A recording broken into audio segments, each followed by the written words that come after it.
Everest की ऊंचाई 8,800 metre की है। इस ऊंचाई तक किसी भी विमान का जाना और सामान पहुंचाना असंभव है। एवरेस्ट में हर साल दर्जनों पर्वतारोही ऑक्सीजन सिलेंडर की कमी की वजह से दम तोड़ देते हैं।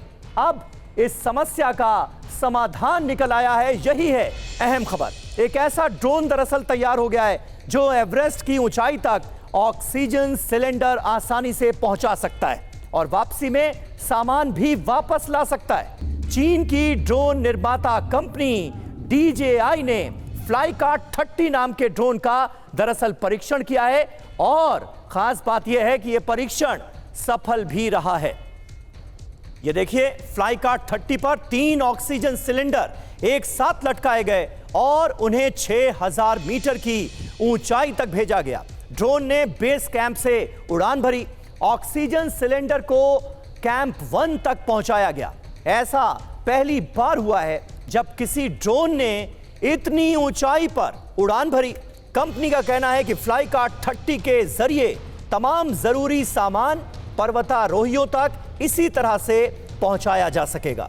इमरजेंसी में ड्रोन पर्वतारोहियों की जान भी बचा सकता है। इस ड्रोन के जरिए एवरेस्ट पर फैले कचरे को भी बेस कैंप तक लाया जा सकेगा। और अगली खबर का रुख करेंगे। कनाडा के वैंकूवर में समंदर में हादसा हो गया। सी प्लेन ने बोट में मार दी टक्कर। सी प्लेन की टक्कर से बोट ध्वस्त हो गई। ये देखिए तस्वीरें आपके सामने हैं। बोट में सवार 2 लोग गंभीर रूप से जख्मी हुए हैं। वैंकूवर की ये तस्वीरें हैं जहां दर्जनों सी प्लेन समंदर में उड़ान भरते हैं और समंदर में उतरते हैं। जिस इलाके में बोट मंडरा रही थी वो इलाका सी प्लेन के उतरने की जगह है। सी प्लेन को कंट्रोल रूम से सही सिग्नल नहीं मिला, जिससे वो नीचे उतरता है और बोट से टकरा जाता है। इस हादसे में बोट में सवार 2 लोग बुरी तरह से घायल हुए हैं। ये देखिए तस्वीरें। और अमेरिका के मियामी में इमारत में भीषण आग लग गई। आग की लपटों की चपेट में 4 मंजिला इमारत आ गई। फायर फाइटर्स ने करीब 30 लोगों की जान बचाई है। तस्वीरें देखिए आपके सामने है। 4 मंजिला इमारत कैसे धू धू कर जलती नजर आ रही है।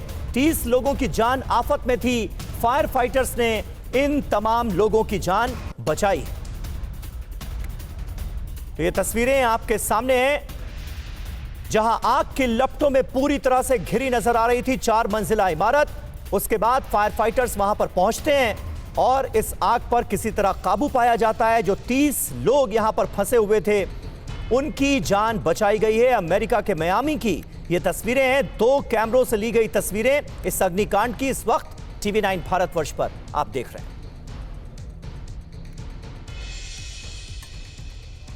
तो देखिए इसकी कुछ और डिटेल आपको दे दें।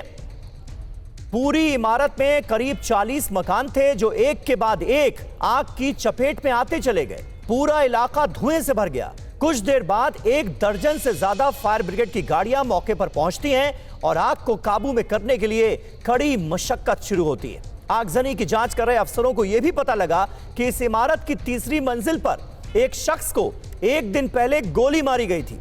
अब यह पता लगाया जा रहा है कि क्या इस अग्निकांड का संबंध गोलीकांड से है।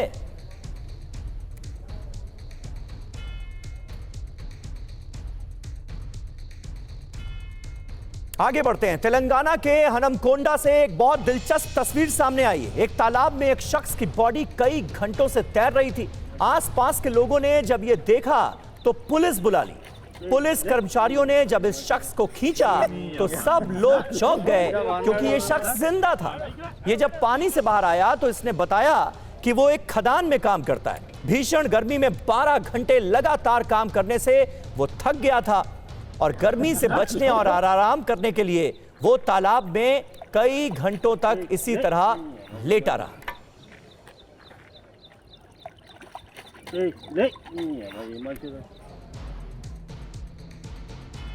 और अगली अहम खबर यूपी से सामने आई। हापुड़ के टोल प्लाजा पर जमकर हंगामा हुआ। टोल प्लाजा पर जेसीबी ड्राइवर ने तोड़फोड़ कर दी। ये देखिए तस्वीरें।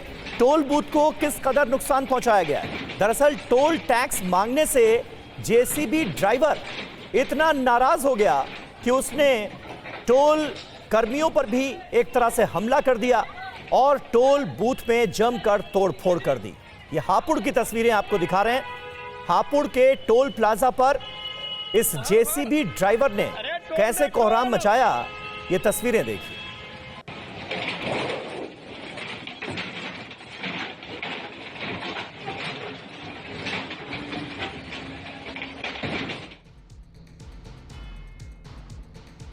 और अब बात करते हैं छत्तीसगढ़ के बलौदा बाजार में हुई हिंसा की।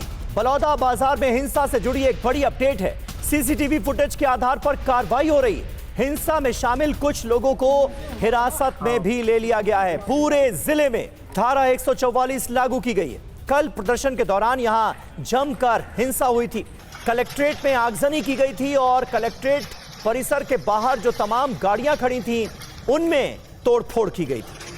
छत्तीसगढ़ के बलौदा बाजार में एक समुदाय के प्रदर्शन के दौरान जमकर हंगामा हुआ। उग्र भीड़ ने कलेक्ट्रेट की बिल्डिंग को आग के हवाले कर दिया। पूरी बिल्डिंग भीषण आग की लपटों में घिर गई। देखते ही देखते पूरी बिल्डिंग जलकर खाक हो गई। आगजनी में कई महत्वपूर्ण दस्तावेज भी जलकर राख हो गए क्योंकि ये कलेक्ट्रेट परिसर था। घटना के बाद मुख्यमंत्री विष्णुदेव साय ने प्रदर्शनकारियों की गिरफ्तारी के आदेश जारी किए। और आइए अब आपको दिखाते हैं कैसे ये प्रदर्शन इतना उग्र हो गया। सबसे पहले हजारों की भीड़ हाथ में पोस्टर, बैनर और झंडा लेकर कलेक्ट्रेट की तरफ आगे बढ़ती आपको नजर आएगी। बैनर पर लिखा था, हमारी मांगे पूरी करो। प्रशासन ने प्रदर्शनकारियों को रोकने के लिए पुलिस की तैनाती कर रखी थी, लेकिन प्रदर्शनकारी रुकने का नाम ही नहीं ले रहे थे। भीड़ के सामने पुलिस की संख्या काफी नहीं थी। कुछ नहीं होना है, अगर किसी साथी को अपूर्णी क्षति होगी तो हमारा ही भाई है। और अब आपको अगली तस्वीर दिखाते हैं। पुलिस ने प्रदर्शनकारियों को रोकने के लिए कलेक्ट्रेट के पास भारी बैरिकेडिंग की हुई थी, लेकिन उग्र भीड़ रुकने का नाम ही नहीं ले रही थी। हजारों की भीड़ इसके बाद पुलिस पर टूट पड़ती है। पुलिस रोकने की कोशिश करती रही और भीड़ सुरक्षा घेरा तोड़कर आगे बढ़ने को आमादा नजर आई। और उसके बाद देखिए किस तरह से तोड़फोड़ की गई है, जमकर आगजनी की गई है और कानून को अपने हाथ में ले लिया भीड़ ने। अब अगली तस्वीर देखिए, ये किस तरह से हिंसा की गई है उसकी तस्वीरें कैमरे में कैद हुई हैं। पुलिस बैरिकेडिंग तोड़ने के बाद उग्र भीड़ कलेक्ट्रेट परिसर के अंदर घुस जाती है। भीड़ ने सबसे पहले दमकल की गाड़ी को निशाना बनाया। भीड़ ने दमकल की गाड़ी में जमकर तोड़फोड़ की। उसके बाद भीड़ आगे बढ़ गई। कुछ देर के लिए ऐसा लगा कि हालात लॉलेसनेस के हो गए हैं और कोई भी इस भीड़ पर काबू पाने की स्थिति में नहीं है, क्योंकि पुलिस बल जो मौके पर मौजूद था उसकी संख्या कम थी। कलेक्ट्रेट परिसर पर हमला हुआ था, आगजनी की जा रही थी, तोड़फोड़ की जा रही थी, तो जो तमाम अफसर यहां पर मौजूद थे वो भी परिसर छोड़कर भाग खड़े हुए और उसके बाद भीड़ के मन में जो आया वो किया गया।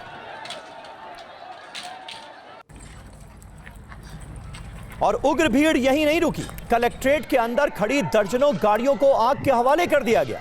पार्किंग में खड़ी गाड़ियों को एक साथ जला दिया गया, बाइक्स जला दी गई। हिंसक तस्वीर देखकर ऐसा लगा मानो सब कुछ सुनियोजित था। फिलहाल पुलिस ने इस हिंसक प्रदर्शन पर कार्रवाई शुरू कर दी है। कुछ लोगों को हिरासत में भी लिया गया है। और हिंसा के बाद ग्राउंड जीरो पर हमारे संवाददाता अमित मिश्रा ने पहुंचकर हालात का जायजा लिया, उनकी आंखों देखी। ये रिपोर्ट दिखाते हैं।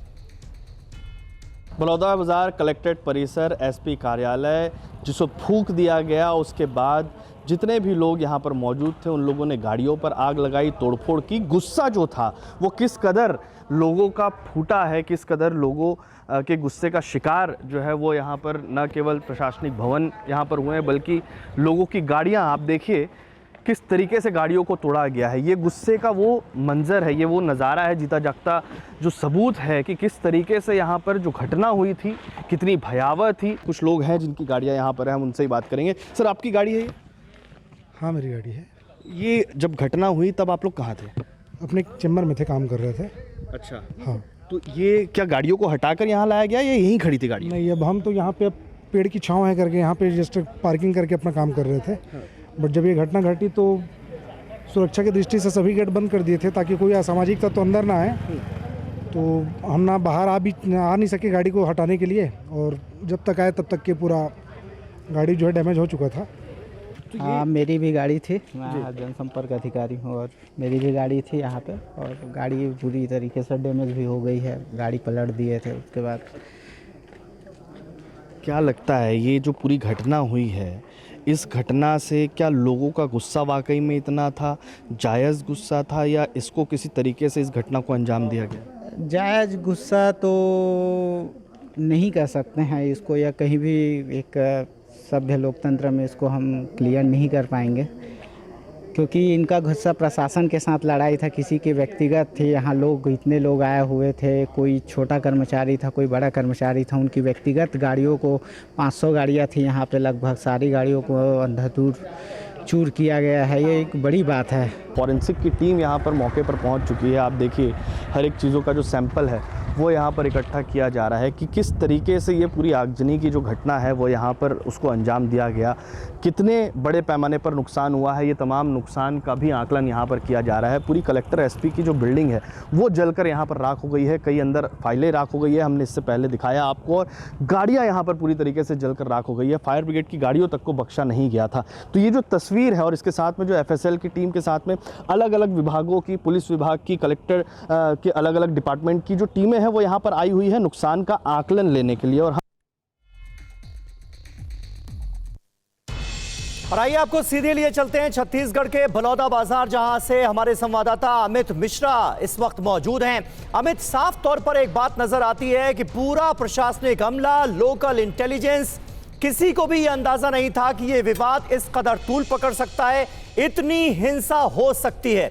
अब ग्राउंड जीरो से आप बताना क्या चाहेंगे, हो क्या रहा है? जो बलवा करने वाले लोग थे उनकी धरपकड़ कहां तक पहुंची है, और ये जो नुकसान हुआ है इसका हिसाब किससे लिया जाएगा? देखिए बिल्कुल, क्योंकि चूक इसलिए क्योंकि अगर एक बड़ी बिल्डिंग को फूंक दिया जाता है, सैकड़ों गाड़ियों को फूंक दिया जाता है, इसका मतलब तैयारी पहले से थी कि उनके पास में पेट्रोल बम थे, जो पुलिस ने, फॉरेंसिक की टीम ने, और जो जांच यहाँ पर चल रही है उसने उनको कुछ सबूत भी मिले हैं। उसको लेकर पथराव जो किया में उसको लेकर आ रही थी, बड़े पैमाने पर पथराव क्योंकि किया गया है, पत्थर लाए गए थे और उसके बाद पथराव यहाँ पर किया गया था, लाठी डंडे भी बरसाए गए हैं, जिस तरीके से जो हालात यहाँ पर के नजर आ रहे थे। और अभी फिलहाल मैं आपको कुछ और भी दिखाना चाहता हूँ। जो बिल्डिंग की तस्वीर है वो तस्वीरों से आप ये समझ पाएंगे कि यहाँ पर अधिकारियों का आने का जारी है। कलेक्टर एसपी के साथ में मुख्यमंत्री की जब बैठक हुई, और मुख्यमंत्री की बैठक के बाद में प्रमुख सचिव सहित तमाम वो लोग जो थे वो भी यहाँ पर पहुंचे हुए थे। देखिए, ये पुलिस अधीक्षक का जो कार्यालय है, इस कार्यालय में गुस्सा इस बात को लेकर निकला था कि पहले से ही जो उनकी मांग थी कि एसआईटी गठित की जाए, सही तरीके से आरोपियों को की गिरफ्तारी की जाए, वो गिरफ्तारी जब तक नहीं होती है तब तक जो गुस्सा था वो निकलता रहा। और अल्टीमेटम दिया जाता रहा इससे पहले भी, कि अल्टीमेटम इस बात को लेकर मिल रहा था कि आखिरकार गिरफ्तारी अगर नहीं की जा रही है तो उन तक पुलिस पहुंच क्यों नहीं पा रही है। कुछ लोगों की गिरफ्तारियां हुई थी, उससे भी संतुष्ट नहीं हो पाया था समाज, और जब प्रदर्शनकारी यहां पर पहुंचे तो उस पर कुछ असामाजिक तत्वों की तरफ से ये तमाम जो दृश्य है, मैं आपको एक बार फिर से ले जाना चाहता हूं कि ये दृश्य आप एक बार देखिए। नई बिल्डिंग है, बड़े पैमाने पर इस बिल्डिंग को बनाया गया है, और इस बिल्डिंग को बनाने के बाद में हाल ही में ही ये बनी बिल्डिंग, कलेक्टर और एसपी का दोनों का कार्यालय एक ही जगह पर था। और उसके बाद आप ये नजारा जो स्क्रीन पर देख पा रहे हैं, इससे ये अंदाजा लगाइए कि कितनी गाड़ियां यहाँ पर खाक हो गई, कितने फाइलों को यहाँ पर जला दिया गया। और देखिए, ये कुछ मलबों को भी यहाँ पर से हटाने की जो कोशिश है वो फिलहाल की जा रही है। यहाँ पर छत्तीसगढ़ शासन आबकारी विभाग की जो गाड़ी है वो यहाँ पर पहुंची हुई है, क्योंकि आबकारी विभाग के भी कुछ दस्तावेज यहाँ पर थे, उनको गाड़ियों में जो बचे हुए दस्तावेज हैं उनको यहाँ से, तो शिफ्टिंग का काम भी यहाँ पर फिलहाल चल रहा है। इसके साथ में फॉरेंसिक टीम यहाँ पर आई हुई थी, फॉरेंसिक टीम को बुलाया गया है, जांच की जा रही है कि और किस किस तरीके से यहाँ पर घटना को अंजाम दिया गया है। और इसके अलावा 100 से ज्यादा लोगों की गिरफ्तारियों की जो बात है वो सामने आ रही है। फिलहाल आधिकारिक आंकड़े सामने नहीं आए हैं, क्योंकि गिरफ्तारियां लगातार की जा रही है, अलग अलग क्षेत्रों पर गिरफ्तारियां की जा रही है। तो फिलहाल चुस्त यहाँ पर दुरुस्त रखा गया है तमाम व्यवस्थाओं को, अन्य जिलों से पुलिस को। चलिए अमित, बहुत बहुत शुक्रिया आपका फिलहाल इस तरह हमारे साथ जुड़ने के लिए। 3 महीने पहले पीओके में रची गई थी हमले की साजिश, पीओके के खाईगल गांव में रची गई थी साजिश। एक सभा में 300 से 400 आतंकी जुटे थे। आईएसआई के इशारे पर हुई थी जिहादियों की सभा। ये तस्वीरें आपको दिखा रहे हैं और इन तस्वीरों को देखकर अंदाजा लगाइए कि पीओके में किस तरह से आतंकियों के लॉन्चिंग पैड एक बार फिर एक्टिव होने लगे हैं और किस तरह से भारत विरोधी साजिशों को वहां से दी जा रही है हवा।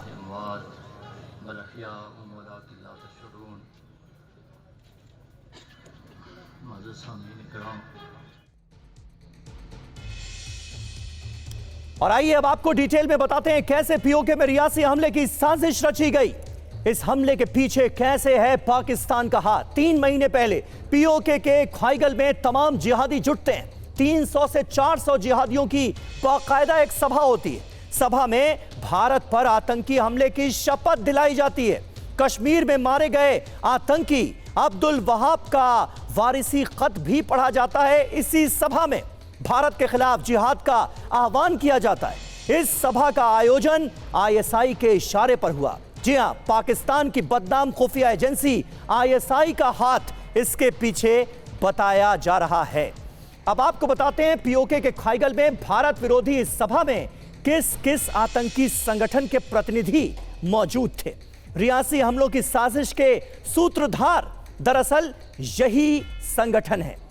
जैश ए मोहम्मद, लश्कर तैयबा, जेकेएलएफ, पीएएफएफ और टीआरएफ, इन तमाम आतंकी संगठनों का हाथ है इसके पीछे। यह पता चल रहा है क्योंकि 3 महीने पहले हुई पीओके की इस सभा में इन तमाम आतंकी संगठनों के आतंकी मौजूद थे।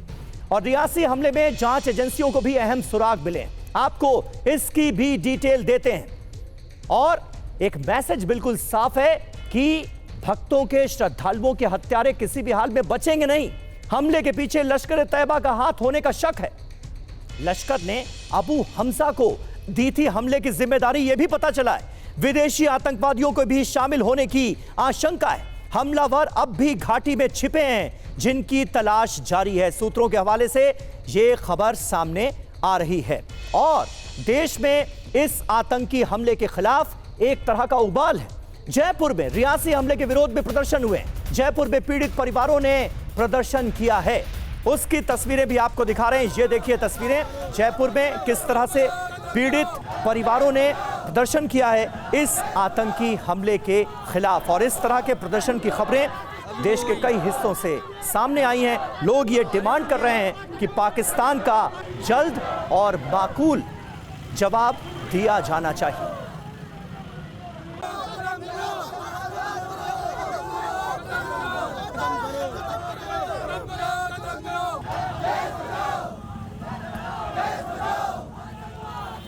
चीन ताइवान पर बेहद आक्रामक है और किसी भी वक्त चीन के खिलाफ अमेरिका का ऑपरेशन हेलस्केप।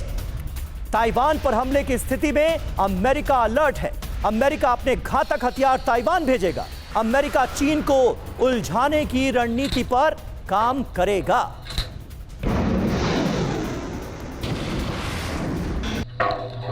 देखिए, ऐसे वक्त में जब चीन की बुरी नजरें ताइवान पर हैं, ताइवान पर कब्जे की रणनीति सामने आ रही है, अमेरिका का रोल अपने आप में बहुत अहम हो जाता है। और अमेरिका किस हद तक ताइवान के साथ खड़ा है ये भी देखना होगा। अब आपको विस्तार से बताते हैं कि अमेरिका ने ताइवान स्ट्रेट के लिए रणनीति क्या बनाई। जब चीन ताइवान युद्ध होगा तब अमेरिका क्या करेगा, यह सवाल आपके जहन में भी जरूर होगा।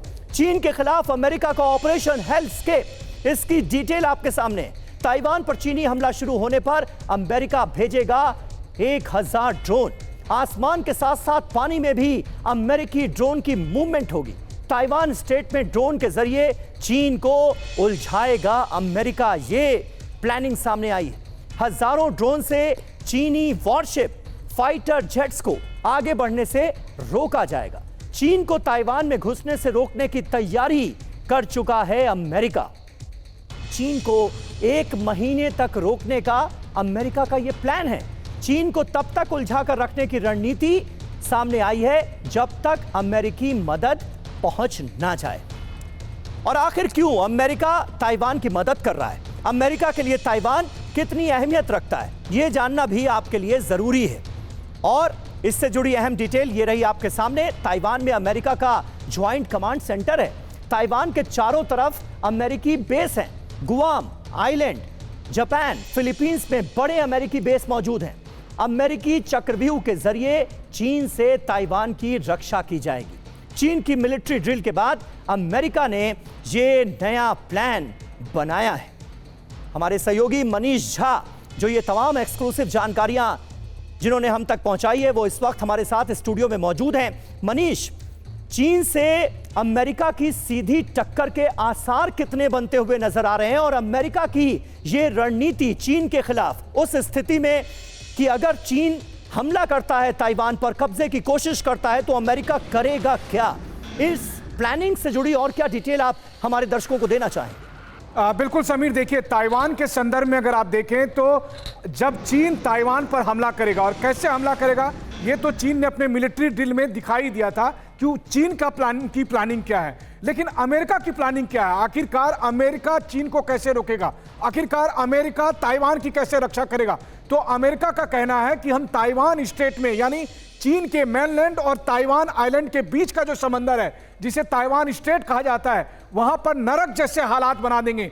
जी हां, अमेरिका का जो इंडो पैसिफिक कमांड है उसने जो ऑपरेशन का नाम दिया है उसका नाम है ऑपरेशन हेल एस्केप, यानी नरक जैसा सीन बना देंगे। वहां पर अमेरिका की प्लानिंग है कि हजारों की संख्या में ड्रोन उस ताइवान स्टेट में जमीन से लेकर आसमान तक घेरे रखेंगे ताकि जब चीन के वॉरशिप आए, फाइटर जेट आए तो उन्हें नरक जैसी हालत हो, और इसलिए इस ऑपरेशन का भी नाम यही रखा गया है। अब क्या ये व्यवहारिक है? तो देखिए, चीन के वॉरशिप जब ताइवान के तट की तरफ आगे बढ़ेंगे तो सबसे बड़ी चुनौती यही है उन्हें रोकने की, क्योंकि अमेरिका की जो मदद आएगी चाहे गुआम से, जापान से, फिलीपींस से, वो कुछ घंटे से लेकर कई दिन तक लग सकते हैं, और इस बीच चीन को रोकना जरूरी होगा ताकि ताइवान की रक्षा कर सके।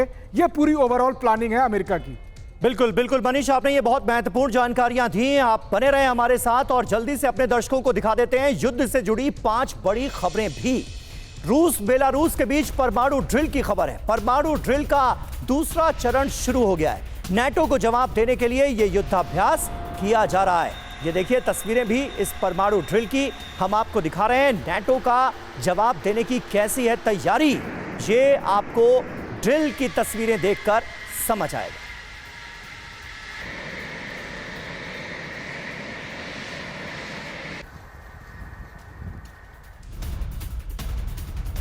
और वहीं डोनेस्क में रूसी टैंक तबाह होने की खबर सामने आ रही है। यूक्रेन ने एफपीवी से किया हमला। रूस का टर्टल टैंक कैसे हुआ ध्वस्त, ये देखिए।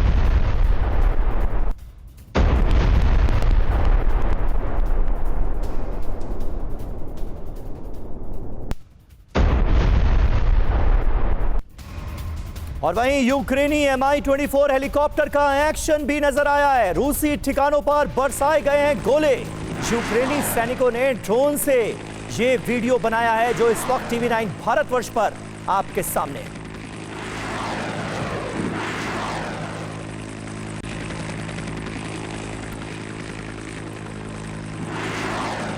ये तस्वीरें आप देखिए किस तरह से यूक्रेन का ये Mi-24 हेलीकॉप्टर है जो कि उड़ान भर रहा है, उसका एक्शन नजर आया है और रूसी ठिकानों पर बरसाए गए हैं गोले।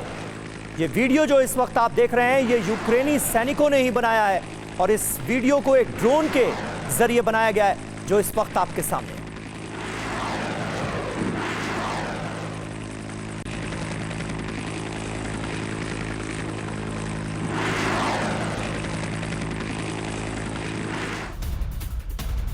और रूसी सैनिकों पर ट्रिपल अटैक की खबर है। ड्रोन, मोर्टार और लैंडमाइन से रूसी सैनिकों पर बोला गया है हमला। उसकी तस्वीरें भी सामने आई हैं। ये देखिए तस्वीरें किस तरह से रूसी सैनिकों पर ये बड़ा हमला हुआ है और इसे ट्रिपल अटैक कहा जा रहा है इस वजह से क्योंकि इसमें ड्रोन, मोर्टार और लैंडमाइन तीनों का इस्तेमाल किया गया।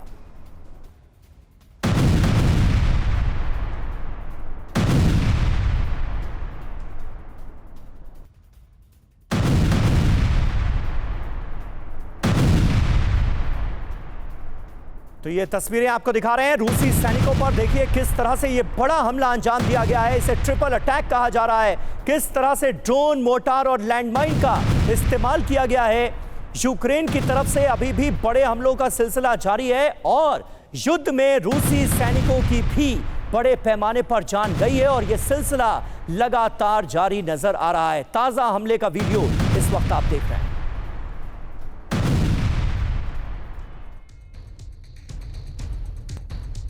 और आइए अब आगे बढ़ते हैं। रूस अमेरिका तनाव से जुड़ी एक बड़ी खबर है। रूसी पनडुब्बी के अमेरिका के मियामी के पास होने की खबर सामने आ रही है। 2 दिन पहले क्यूबा पहुंचा था रूसी युद्धपोत। युद्धपोत के साथ तैनात पनडुब्बी मियामी पहुंची।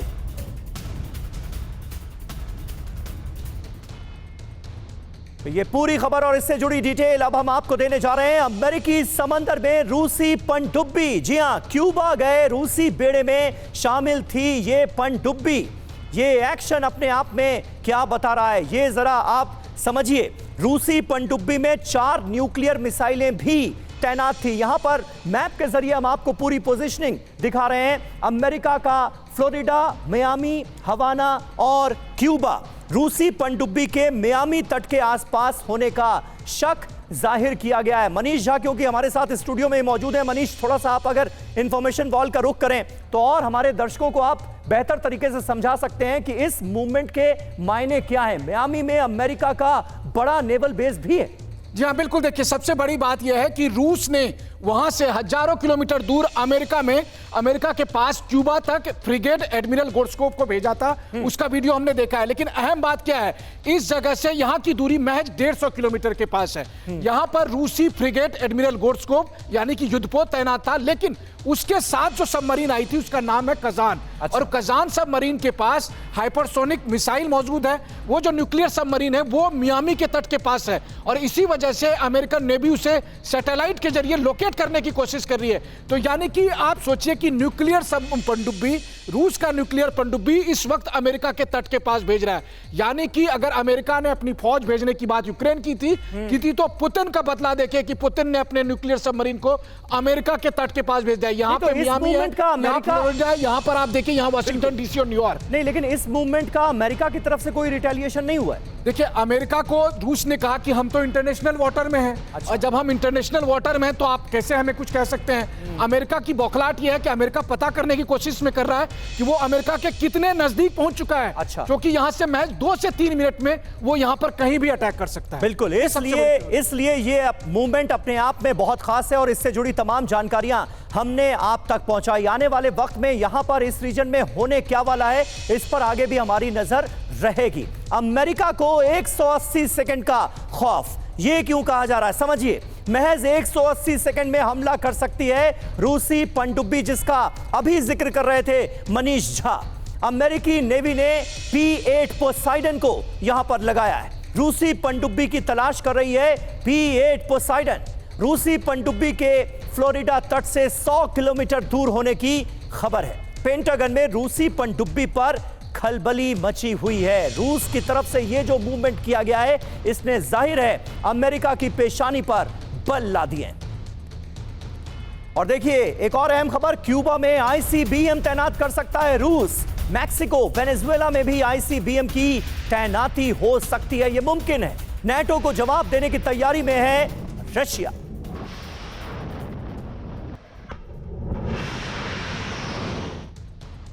और यहां आपको बता दें कि नवंबर 2022 में हमारे संवाददाता मनीष झा कैलिनिनग्राद गए थे और वहां उन पनडुब्बी से रिपोर्ट तैयार की थी जिन परमाणु पनडुब्बी को 1962 में क्यूबा भेजा गया था। अब वैसी ही पनडुब्बी अमेरिका के मियामी भेजी गई है। मनीष झा की यह रिपोर्ट देखिए। इस सबमरीन का नाम है B413, जो कि रूस की नेवी के प्रोजेक्ट 643 का हिस्सा है। 91.3 मीटर लंबे इस सबमरीन को देखिए, ये पानी के अंदर 90 दिन तक लगातार रह सकती है। इसमें एक साथ रूस की नेवी के 80 पर्सनल रहा करते हैं और इस सबमरीन में 22 टॉर्पीडो लगे हुए हैं। इसके अगले हिस्से में आप देखिए तो अगले हिस्से में यहाँ पर सोनार डिटेक्ट सिस्टम है। वहीं इसके बीच वाले हिस्से को आप देखिए तो इस सबमरीन को तो ये एंटीना लगे हुए हैं, अलग अलग तरह के एंटीना। इसमें से एक एंटीना है जो कि ऑल्टोमीटर है, यानी वो ऊंचाई बताती है या गहराई बताती है कि सबमरीन पानी के अंदर कितने गहरे में है या फिर पानी के ऊपर सरफेस पर वो कितने ऊंचे में इस वक्त मौजूद है।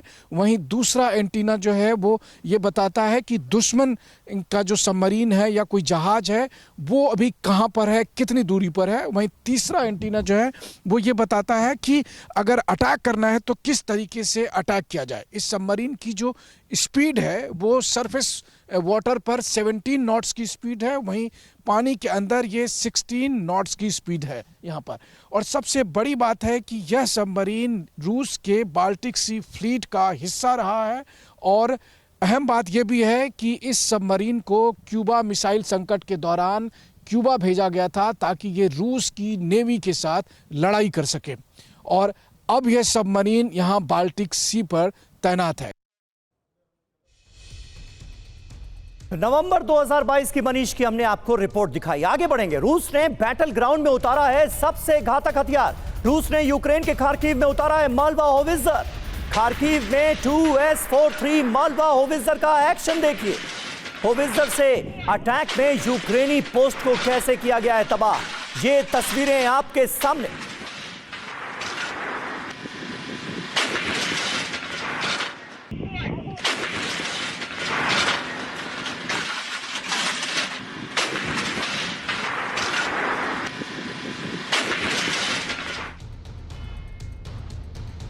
तो पहले हमने आपको मालवा होवित्जर का एक्शन दिखाया, अब इसकी खासियत के बारे में बताते हैं और बताते हैं कि पुतिन का नया संहारक इसे क्यों कहा जा रहा है। गन देखिए 152 mm की है, फायरिंग एक बार में 30 राउंड, फायरिंग रेंज 25 किलोमीटर की, रफ्तार 80 किलोमीटर प्रति घंटा, इंजन 470 हॉर्स पावर का डीजल इंजन, वजन 32 टन। यह है मालवा होवित्जर की ताकत जिसे पुतिन का नया संहारक माना जा रहा है।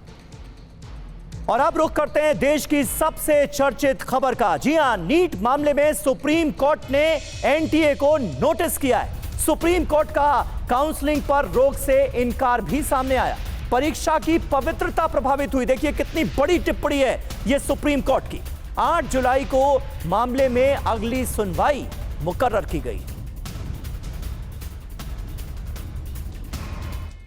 और नीट पर हंगामे के बीच एक और चौंकाने वाला मामला सामने आया है। यह मामला लखनऊ के आयुषी पटेल के नीट रिजल्ट का है। आयुषी ने भी नीट यूजी का पेपर दिया था। 4 जून को आयुषी रिजल्ट के लिए बार बार वेबसाइट चेक कर रही थी, लेकिन रिजल्ट में आयुषी को अपना नाम नहीं मिला।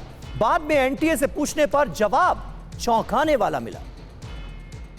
2024 नीट परीक्षा के जो परिणाम आए हैं उसके बाद से ही उस परिणाम पे धांधली के आरोप लग रहे हैं। लखनऊ की रहने वाली आयुषी ने भी इसी तरीके का आरोप लगाया है। उनका कहना है कि उनकी जो OMR थी उसको फाड़ के पेश किया गया। हमारे साथ आयुषी मौजूद हैं, बात करने के लिए उन्हीं से बात करते हैं। आयुषी बताइए क्या है पूरा मामला, किस तरीके की शिकायत आपने हाईकोर्ट में की है? मैम, जब 4 जून को रिज़ल्ट आना था तो मेरा रिज़ल्ट नहीं आया। मतलब एक तो प्रायर इन्फॉर्मेशन नहीं दी गई थी। जब मैंने लॉगिन किया अपने एप्लीकेशन नंबर से तो उसमें दिखा रहा था रिजल्ट नॉट जनरेटेड।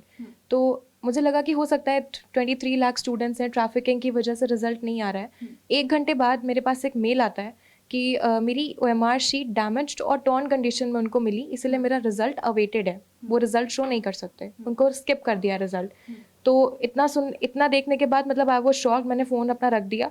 मम्मी ने मेरी ईमेल देखा और मतलब मुझे संभाला कि कोई बात नहीं, अब बेटा जो होना था वो हो गया है, अब हमें इससे तुरंत एक्शन लेना पड़ेगा इसके खिलाफ, वरना फिर हमें हमारे इंसाफ नहीं मिलेगा। तो आप एक बार हमारे कैमरे पे दर्शकों को दिखा पाएंगे कि आपकी जो OMR मिली थी वो किस तरीके की थी और इस पर किस तरीके की? मैम, ये मेरे को टॉर्न OMR शीट का भेजा था, इसका प्रिंट आउट निकाला है मैंने। लाइक बबल्स आप देख सकते हैं क्लियरली विजिबल हैं, तो बबल्स में इजीली कैलकुलेट कर सकता है कोई भी मार्क्स। अगर इन केस उनसे गलती से भी हुआ है, जो भी हुआ है, तो मतलब मेरे साथ ऐसा नहीं करना चाहिए था और उनको मेरे मार्कशीट तो चेक कर देनी चाहिए थी। मैनुअली कर देते, इतना तो कर ही सकते थे वो। तो मैनुअली चेक इजीली करी जा सकती है, इसमें मेहनत भी नहीं लगती, हमने भी करी है। लगातार धांधली के आरोप लग रहे हैं जब से रिजल्ट आया है, आप इस बारे में क्या कहेंगी? क्योंकि बहुत सारे बच्चे हैं जिनके जो नंबर हैं वो 720 आए हैं, तो आप क्या कहेंगी? आपको क्या लगता है कि क्या हुआ है? मैम, लाइक अगर आपने इंटरव्यू देखा हो तो जैसे किसी भी 720 बच्चे का इंटरव्यू आपने देखा हो, मैंने देखा था, तो जो बच्चा है वो आपको किसी उसके वे से ही नहीं लग रहा है कि वो बच्चा 720 नंबर ला सकता है। अगर आप उससे 2 क्वेश्चन पब्लिकली पूछेंगी तो मैं दावा कर सकती हूँ कि वो फिजिक्स केमिस्ट्री का एक क्वेश्चन सॉल्व नहीं कर सकता। और यही वजह है कि नीट की ये लड़ाई, एक तरफ अदालत में तमाम छात्र लड़ते हुए नजर आ रहे हैं और दूसरी तरफ सड़कों पर प्रदर्शन भी हो रहे हैं और लगातार छात्रों की आवाज आप तक पहुंचा रहा है TV9 भारतवर्ष। खबरों में आगे बढ़ेंगे। रक्षा मंत्री राजनाथ सिंह और केंद्रीय मंत्री भूपेंद्र यादव ओडिशा पहुंचे हैं। बीजेपी विधायक दल की बैठक में इन नेताओं को शामिल होना है। 3 बजे भुवनेश्वर में बीजेपी विधायक दल की बैठक है। बैठक में मुख्यमंत्री को लेकर फैसला ले लिया जाएगा। ओडिशा का अगला मुख्यमंत्री कौन होगा, ये मुमकिन है आज पता चल जाए। और देखिए, ओडिशा विधानसभा का पूरा अंग गणित अब हम आपको दिखाने जा रहे हैं। ओडिशा विधानसभा की स्थिति है क्या, ये आप देखिए। टोटल सीट्स हैं 147 और अलग अलग पार्टी का क्या प्रदर्शन रहा है वो आप देखिए। बीजेपी ने इस बार रिकॉर्ड बना दिया है, ऐतिहासिक जीत हासिल की है भारतीय जनता पार्टी ने। विधानसभा का अंगगणित अब आपके सामने है। 147 कुल सीटें, बीजेपी को 78 सीटें हासिल हुई हैं, यानी वोट शेयर के लिहाज से देखा जाए तो 40% से भी ज्यादा। बीजेडी 51 सीटों पर सिमट गई है और वोट शेयर इसका 40.22% का है। और पहली बार ऐसा होगा जब ओडिशा में भारतीय जनता पार्टी का मुख्यमंत्री बनेगा, तो बीजेपी के लिए यह ऐतिहासिक लम्हा है।